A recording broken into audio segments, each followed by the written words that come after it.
America में 1 करोड़ की salary या 20 लाख इंडिया में, कौन से बेटर है? That's one. Second, crypto crypto के बारे में मेरा क्या सोचना है, राइट? और इस तरह की और बहुत सारी बातें। गाइस, मैंने बहुत सारी रील्स इकट्ठी की हुई हैं, मैं आज अब उन सब के बारे में रिएक्शन दूंगा, ठीक है, एक एक करके, ठीक है। ऑलराइट, सबसे पहले तो 1 करोड़ की सैलरी वाला, ठीक है, बड़े बड़े तौर पे ये है बंदा। नमस्ते अमेरिका विद राहुल, जरूर देखिए, बंदे के थोड़े से अमेरिका के वीडियोस होते हैं, वो पता चलेगा। बट मुझे ऐसा लगता है कई बार ना ये बंदा थोड़ा सा अमेरिका की लाइफ को ग्लैमराइज करता है, ठीक है, एंड ऑल दैट स्टफ। तो गाइस, इसने ये जो कहना चाह रहे हैं, वो ये कहना चाह रहे हैं कि अमेरिका में 1 करोड़ की सैलरी है, इंडिया में 20 लाख की सैलरी के इक्वल मानी जाती है। मेरे ख्याल से तो 1 करोड़ की सैलरी अमेरिका की 10 लाख के इक्वल है। बल्कि ही गोज ऑन टू से कि अगर आप 20 लाख कमाते हो तो आप उसमें से कितना सेव करते हो? खर्चा वर्चा करने के बाद, टैक्स वैक्स देने के बाद 5-6 लाख सेव करते होंगे, 7-8 लाख सेव करते होंगे। 1 करोड़ में से सारा टैक्स देने के बाद, खर्चा वर्चा करने के बाद आप 80 लाख खर्चा हो जाता है, तो 20 लाख सेव करते हो, तो आपकी सेविंग बहुत ज़्यादा है। ये इस बंदे ने इसका आर्गुमेंट दिया, कहता है कि 5 साल में आपको 1 करोड़ रुपया जमा हो जाएगा, वेयर इंडिया के अंदर तो ये नहीं होगा। तो कैसे कह रहे हैं कि 1 करोड़ की सैलरी 20 लाख के बराबर है? और ये बहुत सारे लोगों का क्वेश्चन हो सकता है, ये बहुत सारे लोगों का क्वेश्चन हो सकता है कि 1 करोड़ की अमेरिका की सैलरी, 20 लाख की इंडिया की सैलरी, मेरी सैलरी तो यार 5 गुना कम है। मैं भी ऐसे सोचता था लॉन्ग टाइम बैक। मेरा रीजन, मैं उसका वर्ड यूज करता, सेविंग्स, कि सेविंग्स तो फिर मेरी पर सेविंग्स भी तो मेरी 90 टाइम्स है, ठीक है, मेरी सैलरी 5 गुना है, मेरे खर्चे 5 गुना, पर मेरी सेविंग्स भी तो फिर 5 गुना है।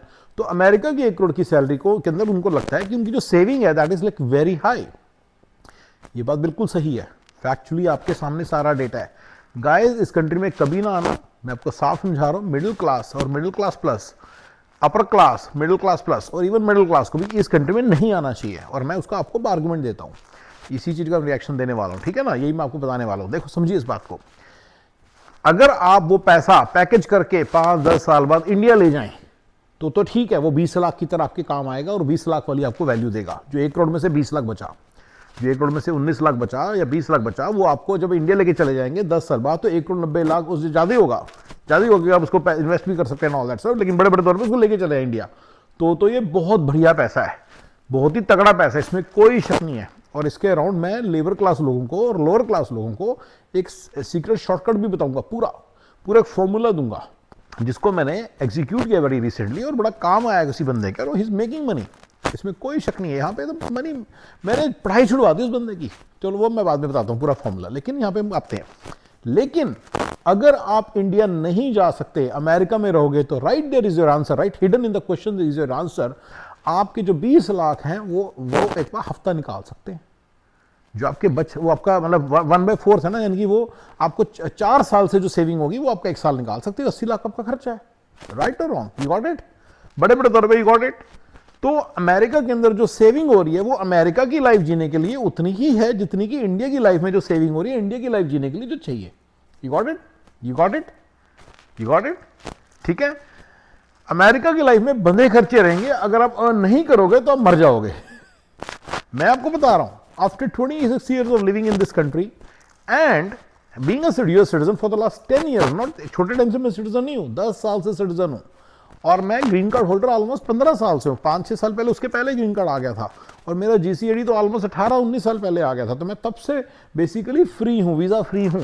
19 साल में मैं आपको एक बात बताता हूं, ये घर दिख रहा है आपको, ये घर फुल्ली पेड ऑफ है, लेकिन इसका फिर भी $60,000 का खर्चा है।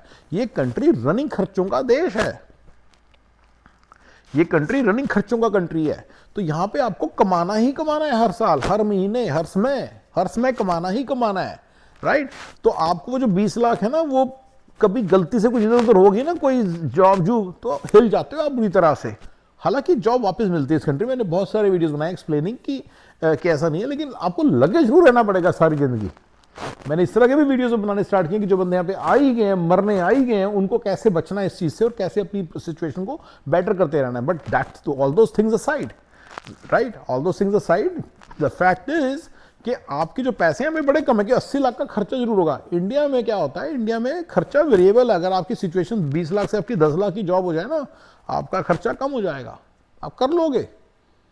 बाहर खाना मत खाओ, ये मत करो, वो ना करो, यही तो खर्चे होते हैं इंडिया में।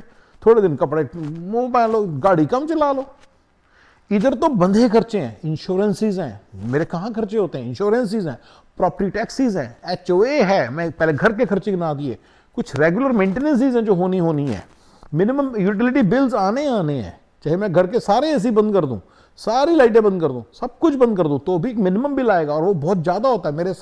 मेरे घर के साथ एक खाली प्लॉट है, उसका साल का खर्चा कोई 7,000 है खाली प्लॉट का।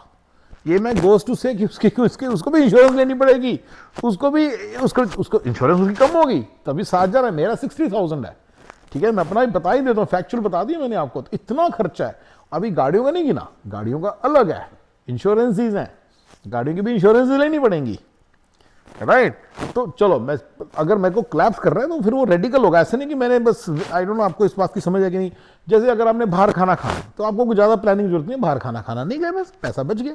लेकिन अगर आपको गाड़ी की इंश्योरेंस बचानी है तो वो गाड़ी बेचनी पड़ेगी, you got it, which is a different situation. फिर पुरानी गाड़ी लेनी पड़ेगी, फिर आपको इंश्योरेंस कम हो जाएगी, आपको अपनी लाइफ कोलैप्स करनी पड़ेगी। समझ गए मैं क्या कह रहा हूँ, राइट, समझ लो। I hope this make sense. तो इतना बड़ा इशू है, इतना बड़ा इशू है इस कंट्री में, तो इसलिए भाई साहब जी इस कंट्री में एक प्रेशर रहता है अर्न करने का, वो हो जाता है। मैं नहीं कहता कि यहाँ पे मुश्किल भी आती है, क्योंकि अभी जॉब्स क्रिएट होती है, इसी इंजन से क्रिएट होती है। मैंने बल्कि एक वीडियो बनाया है, बड़ी रिसेंटली बनाया, उसको आप जरूर देखना। उसमें मैंने ये बताया कि इंडिया में एक बंदा 60,000 रुपए की, मान लो उसका प्रॉफिट है। मेरे आई नो सम पीपल जिनके घर की वैल्यू लेट से 10 करोड़ है, या 15 करोड़ है, 20 करोड़ है। आई नो सम पीपल जिनके घरों की वैल्यू 7 करोड़ है। अब उनका जो प्रॉफिट टैक्स है सिर्फ 600 रुपए है। आप उनका प्रॉफिट टैक्स कर दो, जैसे यहाँ पे अमेरिका में होता है 7 करोड़ है तो 7 लाख कर दो, और वही 7 लाख घूम घुमा के उसको जॉब दे दो। गॉट इट, फंस गया ना वो। 7 लाख कमाएगा, 7 लाख जिस दिन नहीं कमाएगा, जिस दिन काम पे नहीं पहुंचेगा, उस दिन उसको गले में उसके पट्टा डल चुका है। तो ये अमेरिका ने पूरा सिस्टम बनाया हुआ है, ठीक है। तो इसलिए जॉब भी देता है कंट्री, ऐसी कोई बात नहीं, बट बड़े बड़े तौर पर आप फंसे हुए हो। तो ये बात समझना बहुत जरूरी है। ये बंदा क्या बता पाएगा आपको, बेचारा खुद ही सारा नया आया लग रहा है, सारा स्ट्रगलिंग सा लग रहा है, ये सो इसको क्या मालूम यार, इसको खुद नहीं मालूम बेचारे को कहाँ फंसा पड़ा है ये बेचारा ना। Like we all were, when we were new here, we used to try to make the meaning out of whatever we are going through. हम उसका हर दिन नया मीनिंग सोचते थे, नई नई थ्योरियाँ निकालते थे। गाइस 26 साल से इस कंट्री में हूँ, मैं आपको बड़ी ऐसी बातें बता सकता हूँ, और मैंने जांची परखी बातें फॉर्मुलेस बनाए हैं, और वो आपसे शेयर करता हूँ इस चैनल के अंदर। तो आप उन सबको सुनिए, आपको पता चलेगा। तो बेसिकली इस कंट्री में आने की कोई जरूरत नहीं। अगर आप बोला मेरी जॉब लगी 60,000 की, 60,000 की, भैया 60,000 की जॉब तो 60,000 का खर्चा भी होगा अब आपका ये वही खर्चा ही देने के लिए, वही खर्चे कोई गवर्नमेंट ने लिया, आपको उसी को जॉब की फॉर्म में, सैलरी फॉर्म में दे दिया है। ये मैंने बड़ी बार वीडियो बनाया हुआ, ठीक है। चलिए, तो बेसिकली गाइस इस कंट्री में मत आओ ये बातें सुन के, ठीक है। अगर आप लेबर क्लास हो तो आप लेबर की लाइफ जी के किसी तरह से पैसे बचा सकते हो शुरू के दिनों में भी, और इवन 10 साल तक, ठीक है ना। And you can make a lot of money, and then you can make a lot of money, and then you go back to India. अगर आपने इसी कंट्री में रहना तो अपने लेबर की लाइफ निकाली, अगले भी 10 साल लेबर ही निकलोगे, क्योंकि वो पैसे इनफ नहीं होंगे यहाँ के लिए, ठीक है। तो ये मैंने, चलो, तो बड़े बड़े तौर पे मैंने ये आपको इसका बता दिया कि ये बंदे के पूरे आर्ग्यूमेंट में फ्लॉ क्या है, क्योंकि इसको देख के मेरी देश की जनता, इंडिया की जनता हो रही है गुमराह। इसी तरह की रील्स को देख के उन्हें नहीं समझ आता, इसे खुद भी समझ नहीं है भाई, इसे खुद भी समझ नहीं है, क्योंकि इसने किसी और रील में ये बोला हुआ है कि खर्च भी ज्यादा है यहाँ पे। अगर यहाँ पे कमाइयाँ ज्यादा है तो खर्च भी ज्यादा है, वहां पे खर्च का रोना रो रहा है। अभी तो भाई साहब जी, बेटा मेरे, नमस्ते America with Rahul, mister Rahul, मैं आपको एक बात बताना चाहता हूँ। अभी तो आपके खर्चे बेटा स्टार्ट ही नहीं हुए। जितनी आपकी इनकम है ना, मैं कोई मजाक नहीं कर रहा हूँ, मेरे को पता भी नहीं आपकी इनकम कितना, मुझे फिर भी मेरे को अंदाजा हो, आपने मुझे नहीं बताई मतलब इनकम, पर मुझे पता है आपकी income. Let's say this way, हाँ, आपने नहीं बताई मुझे इनकम, पर मुझे मालूम है आप कितने पानी में हो। जितनी आपकी इनकम है उससे 3 गुना मेरा खर्चा है। आई am not kidding, I am not kidding, yes, I am not kidding at all. बच्चों की फीस, सिर्फ बच्चों की फीस, स्कूल जाते हैं बच्चे, फीस ही इतनी ज्यादा है कि आपकी पूरी सैलरी के बराबर है। ये तो सिर्फ फीस है, और घर के पेड ऑफ होने के बावजूद जो सारे खड़े खर्चे हैं वो सारे अलग, और जो उसके बाद जो लाइफ चलाने के लिए जो खर्चे हैं वो सारे अलग। ये 3 बड़ी कैटेगरीज में मैंने आपको बता दिया। घर और गाड़ियों के खर्चे अलग, लाइफ चलाने के लिए अलग, और बच्चे चलाने के लिए अलग। ये 3 मेन कैटेगरीज के खर्चे हैं भाई। राहुल तुझे तो पता ही नहीं, तेरे तो ना बच्चे, ना घर, ना बार, सॉरी तू तो स्ट्रगलिंग बंदा है भैया, तू तो स्ट्रगलिंग बंदा है, ये भी कुछ भी नहीं है। इसकी बातें सुन के ना आप, सॉरी टू से, आप एक्साइटेड हो जाओगे और यहाँ पे आ जाते हो, ठीक है ना, राइट। नहीं गाइज, नहीं आना। ये सोच के कि मेरी 20 लाख सेविंग होगी, मेरी 20 लाख सेविंग होगी, जितनी मेरी अर्निंग है उतनी मेरी, जितनी मेरी इंडिया में अर्निंग होती है उससे ज़्यादा तो मेरी सेविंग होगी अमेरिका में, ये सब सोच के इस कंट्री में नहीं आना। मैंने आपको बहुत क्लियरली सारा मैथ समझाया है, ठीक है। ओके गाइस, नेक्स्ट चीज पे चलते हैं।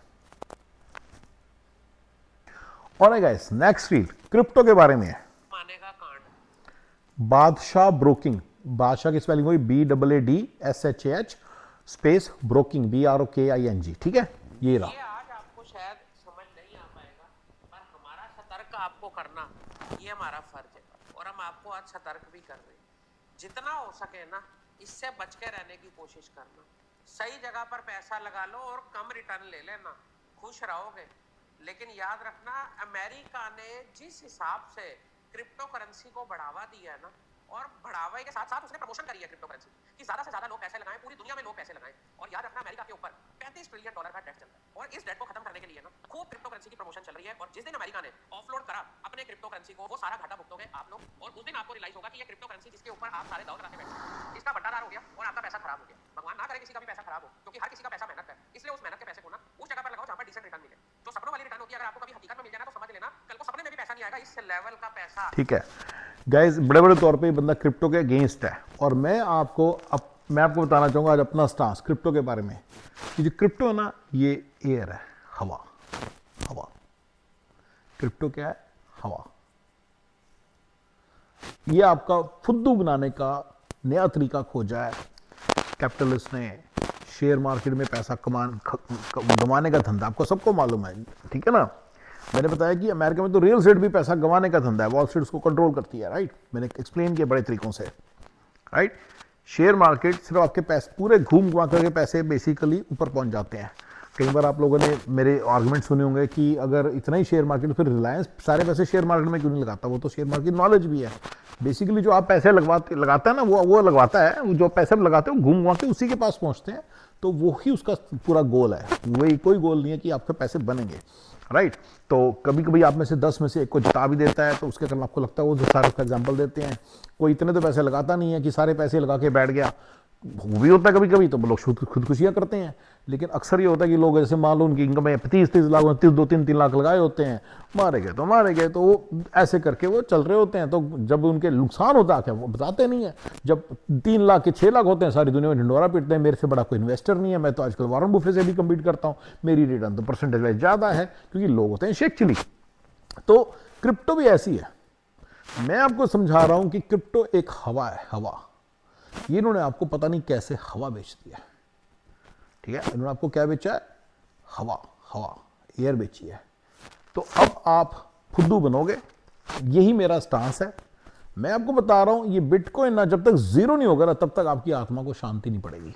मैं आपको साफ बता रहा हूं, जब तक ये सारा क्रिप्टो का धंधा जो है ना जीरो नहीं ना होगा, तब तक आपकी आत्मा को शांति नहीं पड़ेगी। मुझे पता, आप करते रहो, जिसने करना है करो, लेकिन आप बिटकॉइन से पैसे निकाल लो, इन सब जगहों से पैसे निकाल लो। ये सब हवा है, हवा। ये हवा बेच रहे हैं आपको, I am telling you now, ठीक है। इतने ये बंदे ने नेगेटिव रील बनाई है, उसने बोला है कि अमेरिका क्रिप्टो के इस पूरे माया जाल से पैसा अपनी तरफ खींच रहा है। जैसे आपका सारा पैसा, दुनिया भर का पैसा इसमें लगा होगा, इन्होंने एक दिन नीचे से कालीन खींच लेना, सारा पैसा इनके पास पहुंच जाएगा, उसी से अपने $1 ट्रिलियन का डेट पेपर करेंगे। ये इसकी थ्योरी है, which is basically definitely saying कि क्रिप्टो एक माया जाल है, इसमें मत फंसो। इन्होंने अपनी और एडवांस थ्योरी दी है कि अमेरिका इस पूरे मायाजाल को क्रिएट कर रहा है, so that America can pay off its debt. I am not sure about that, लेकिन I am definitely sure about this fact कि क्रिप्टो इज ए मायाजाल, और ये आप इसमें फंस रहे हो। एयर हवा की ट्रेडिंग चल रही है, हवा की, ठीक है ना। वैल्यू बिटकॉइन है कहाँ? बिटकॉइन का बंदा कौन है, वाली बारी भी पता नहीं कौन है। You got it. तो आपको कितना बुद्धू बनाने में ये लोग तेज हैं, मीडिया पूरा साथ में रल जाता है, वॉरेन बुफे भी अपने ऐसे आपको कर देंगे। लेकिन मेरे भाई प्लीज समझो, ये सारा का सारा धंधा इसलिए ताकि आपसे पैसा खींचा जा सके। ये बहुत बड़ी स्कीम चल रही है, इससे आपका सारा पैसा खींचा जाएगा। एक भी पैसा मत डालो, सारा मारा जाएगा, ठीक है। सारा मारा जाएगा, या चोरी हो जाएगा, या मारा जाएगा, या कुछ, या कैश नहीं होगा। बाद में बता के कहना कि गौरव भाई इतना, कई लोग बड़े बेवकूफ़ होते हैं, वैसे मेरा पैसा बना था लेकिन टाइम से बिका नहीं। अबे साले, तो यही तो तेरे समझा रहा हूँ भोंदू राम, यही तो तेरे समझा रहा हूँ। क्रिप्टो से दूर रहो गाइस। ये अच्छा, बहुत सारी क्रिप्टो की रील्स आ रही है, मैं उनके ऊपर रिएक्शन देना स्टार्ट करूंगा। जिसके अंदर कोई बंदा कह रहा है कि फेडरल रिजर्व बैंक जैसी अपॉर्चुनिटी, अरे भाई अगर अपॉर्चुनिटी है तो तुम्हारे को थोड़ी बता के आएंगे, तुम्हें थोड़ी देंगे, अपने घर वालों को देंगे, अपने लोगों को देंगे, तुम्हें क्यों देंगे, राइट। चलो ये हो गया क्रिप्टो वाला भी।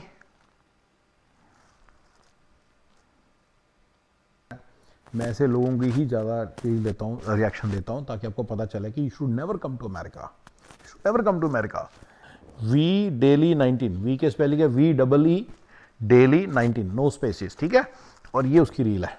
हाँ, कह रहा है कि मैं 2016 में आया तो ट्रंप के एरा में था, ही वॉज अगेंस्ट H1B, मैं भी डर गया, ये भी डर गया, वो भी डर गया, सब डर गए, लेकिन मैं लगा रहा, और देखो आज मेरे पास जॉब है, ये है, गाड़ी है, बंगला है, सब कुछ है। ये सब इसी बंदा बता रहा है, ठीक है। यार इतने स्मार्ट अच्छे घरों के बच्चे ना जब रूलते हैं ना, दुख बड़ा होता है, ट्रस्ट मी गाइस, दुख बहुत होता है। जब मैं देखता हूँ इतने अच्छे बच्चे, इतने पढ़े लिखे, इतने दिमाग वाले बच्चे, जो पता नहीं क्या, पता ही कुछ नहीं पैसा कैसे काम करता है, पता ही कुछ नहीं जा कहाँ रहे हैं लाइफ में। अरे H1B जैसी एक आर्टिफिशियल दीवार के साथ टक्कर मारते रहते हैं। कांट बिलीव अच्छे घरों के लड़के यहाँ पे आते हैं, बच्चे बच्चियाँ यहाँ पे आते हैं, टकरे मारते हैं इस आर्टिफिशियल वॉल के साथ। मैंने एक वीडियो बनाया था बहुत साल पहले, बहुत महीने पहले एक्चुअली। H1B एक श्राप है, ये श्राप है सच में। मैं भी जब H1B के, मैं तो सिर्फ 6-7 साल था H1B पे गाइस, मैं भी आज भी अगर H1B के बारे में सोचता हूँ कि मेरा कैसा टाइम था, तो मेरे रोंगटे खड़े हो जाते हैं। ट्रस्ट मी, देखो सच में मेरे रोंगटे खड़े हो गए हैं सोच के, ट्रस्ट मी ऑन दिस। मैं आपको साफ बता रहा हूँ कि H1B पे काम करना ना इस कंट्री के अंदर एक पागलपन है, कि आपको पागल बना देता है, अंदर से जानवर बना देता है।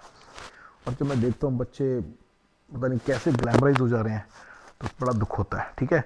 इस बंदे की कथा को समझ लेते हैं, मैं भी जरा देख लूँ, बड़े दिनों बाद देख रहा हूँ उसकी जरा रील। या ये बंदे ने ग्लैमराइज, किस बंदे ने किया है कि 100K का रूल बनाया था कि 100K मिनिमम सैलरी होनी चाहिए, तो 110K लेके दिखाएंगे। इसने कोई ऐसे बताया कि 2016 में जब ट्रंप आया था उसने ये रूल बनाया था, राइट। कहता मेरा दोस्त था, उसने मुझे मोटिवेट किया कि 100K नहीं 110K कमाएंगे।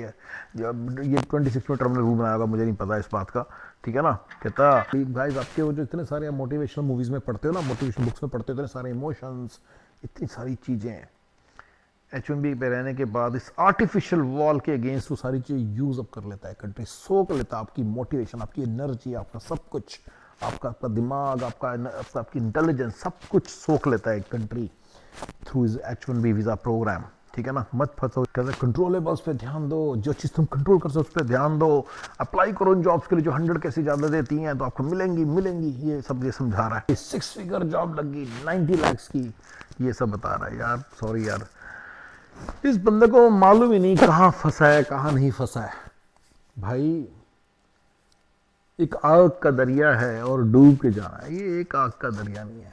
ये शायर ने कहा है ना कि इश्क नहीं सा बस इतना समझ लीजिए, एक आग का दरिया है और डूब के जाना है। ना ना ना ना ना ना, आग के दरिया में तो अगर आप जाओगे तो आप जल के भस्म हो जाओगे, काम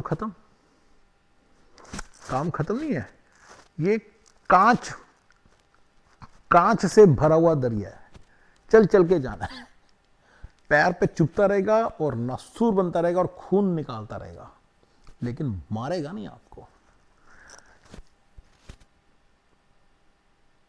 ये मारेगा नहीं आपको H1B, ट्रस्ट मी, ये आपको मारेगा नहीं, ये अंदर ही अंदर आपको खत्म कर देगा, आपको जानवर बना देगा, आपको एक इंसान नहीं रहने देगा।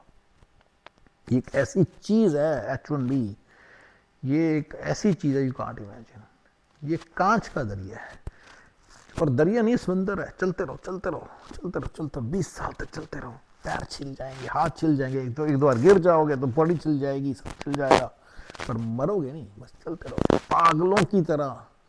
ये कंट्री जो है, ये कंट्री जो बनाया ना H1B प्रोग्राम, इसी तरह से बनाया है, ट्रस्ट मी।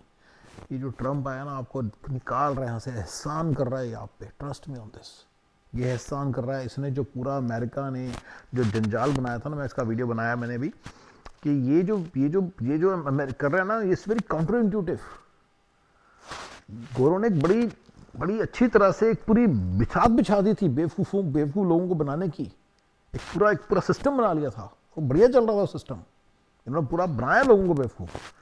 कांट बिलीव अभी उसी सिस्टम को ये डिस्ट्रॉय करने पे लगा हुआ है, साबोटाज कर रहा है पूरे सिस्टम को। मैं बताऊंगा कैसे, लेकिन बड़े बड़े तौर पे गाइस इस बंदे को तो पता ही नहीं। अभी तो ये H1 की लाइन में लगा हुआ ये ना टिपिकली मेरे को अभी भी वो टाइम याद है, मतलब 2011 2012 की बातें। मेरे कुछ स्टूडेंट्स हुआ करते थे, मेरा H1 भी आ गया, फेसबुक पे डाल रहे हैं, यहाँ डाल रहे हैं, ऐसे कॉन्ग्रेचुलेशन आ रही हैं, 200 कमेंट आ रहे हैं, लाइक्स आ रहे हैं, ये है वो है।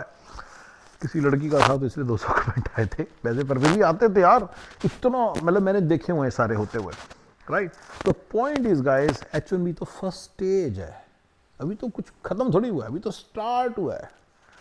अभी तो H1B अपना जैसे कहते हैं ना, गले में रस्सी डाली है, अभी खींच रहे हैं, थोड़ा थोड़ा स्टार्ट करेंगे, अभी खींचना स्टार्ट करेंगे, अभी खींचेंगे पूरी तरह से, लटकाएंगे नहीं, फांसी नहीं दे देंगे आपको, खींचेंगे। मैंने पहले कांच वाली एनालॉजी दी थी, अब ये फांसी वाली दे रहा हूँ, खींच देंगे आपको, आपके हाथों पैरों से में बढ़िया बढ़िया गले में आपके रस्सी से खींच रहे हैं, आप पागलों की तरह से चलते रहो, जैसे जैसे बैल वगैरह भी तो चलते हैं ना, उनके गलों में रस्सी बड़ी होती है ना, वैसे ही बस चलते रहोगे। तो अभी तो स्टार्ट है, अभी तो कितने सालों तक ऐसे चलोगे, उसके बाद जाके फिर ग्रीन कार्ड का फर्स्ट स्टेज क्लियर होगी, फिर सेकंड, फिर थर्ड, सारा ऐसे क्लियर होगा, फिर पागलों की तरह होगी, शादी होगी, बच्चे होंगे, खर्चे होंगे। मैं तो अभी H1B ही के बता रहा हूँ, ये तो वीज़ा मेरे लिए तो वीज़ा की प्रॉब्लम नहीं ना भाई, मैं तो जो सारा चैनल है वो ऑल अबाउट दिस थिंग कि जब वीज़ा की प्रॉब्लम खत्म हो जाएगी, जब GC आ जाएगा, सिटीजनशिप भी आ जाएगी, तो क्या हाल होगा, तो भी आपके हाथ कुछ नहीं लगेगा। ये मेरा पूरा चैनल इस बारे में है। वीज़ा तो एक बड़ी पहले चीज़ खत्म हो चुकी है, मैं तो सारा, तो इसको तो पता ही कुछ नहीं कि कहाँ फंसा है ये, इसे तो बेचारे को पता ही कुछ नहीं है, राइट। इसको तो पता ही कुछ नहीं, यहाँ के खर्चे नहीं पता, इसको कुछ भी नहीं पता, ठीक है ना गाइस। ग्लैमराइज नहीं होना ऐसे लोगों से गाइस।